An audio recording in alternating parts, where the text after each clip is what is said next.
Здравейте, аз съм Мони и тъй като абитуриентските балове наближават, реших днешното видео да бъде посветено на начините, по които може да се облечете за така важната за вас абитуриентска вечер. Първият вариант е най-класическият и представлява костюм в 3 части. Той е подходящ за тези от вас, които предпочитат да бъдат облечени по-консервативно или да изглеждат по възможно най-елегантния начин на абитуриентската си вечер.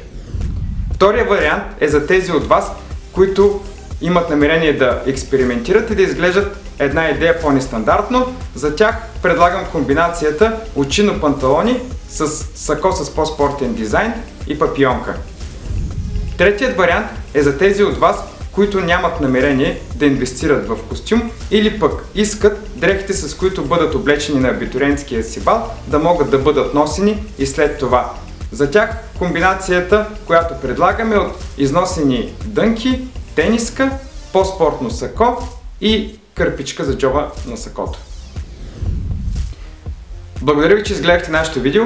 Надявам се то да ви е полезно и ако ви е харесало, може да се абонирате за каналът на M-Style. А за ежедневно вдъхновение, ако съветите в нашия канал не са ви достатъчни, може да следвате профилите ни във Facebook и Instagram. Благодаря ви!